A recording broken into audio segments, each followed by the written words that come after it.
Bonjour à tous et à toutes. Allez, le dernier signe pour ce mois de juillet, c'est les poissons. Les poissons, qu'est-ce qui reflète pour toi en ce mois de juillet? Bien évidemment, ça reste du général. Ça te parle ou ça te parle pas? Si ça te parle pas, bah écoute, passe ton chemin tout simplement. Allez, c'est parti pour toi, ami poisson. On voit qu'il y a un retournement de situation, il y a une instabilité qui revient dans ce mois de juillet. Tu arrives à un carrefour encore un peu difficile. On voit que tu as eu de l'instabilité, mais tu vas aller vers les changements positifs, bien évidemment.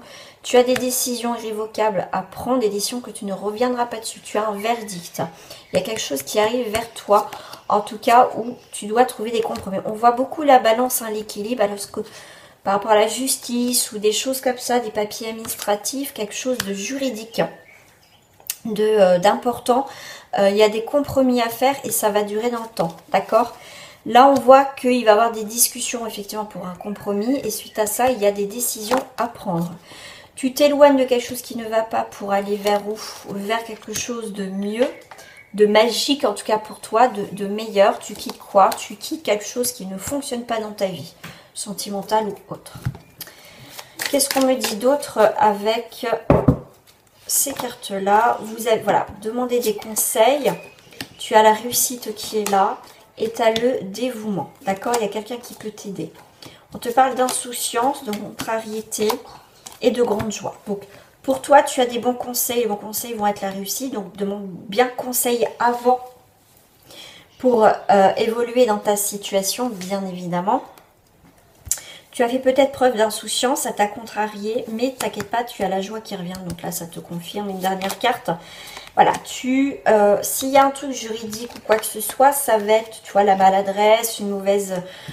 peut-être que tu as loupé quelque chose, mais ça va te rattraper. Mais voilà, c'est une maladresse. Si c'est une maladresse, ça va être en positif, d'accord? Si tu as mal joué ton jeu et que c'était un petit peu de la... Enfin, pas de l'arnaque, bon, c'est le mot qui vient, mais tu as voulu faire peut-être le malin ou la maline, pas quelque chose d'honnête. Fais attention parce que ça sera l'inverse. Donc là, c'est vraiment quelque chose de maladroit.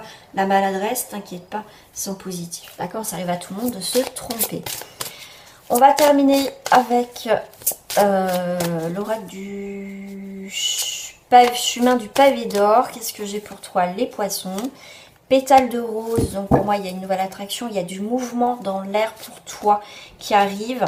On te demande d'être peut-être dans la fermeté, mais on me dit aussi de ne pas être trop dur, justement. Être pétale de rose, c'est quelque chose de plus doux. Ne sois pas indicatif, ne sois pas trop ferme, ne sois pas tranchant dans tes paroles ou dans tes actions. Sois un petit peu plus léger ou légère dans tes actions ou dans tes paroles. Là, on voit que tu as confiance, en tout cas en toi, dans ce que tu entreprends, d'accord? Il y a des choses, en tout cas, qui prennent forme. On a le printemps, un nouveau cycle pour toi. Et là, on te parle, ne transigez pas, ok, mais sois plus dans la diplomatie que dans la rigidité, voilà, d'accord? Voilà, voilà. Donc là, il y a quelque chose qui... la stabilité, mais on te parle, il faut que tu trouves un équilibre, d'accord? Voilà, et fais le grand ménage autour de toi. Voilà, amis poissons, je te souhaite en tout cas un très bon mois de juillet et je te dis à très bientôt sur ma chaîne. Au revoir.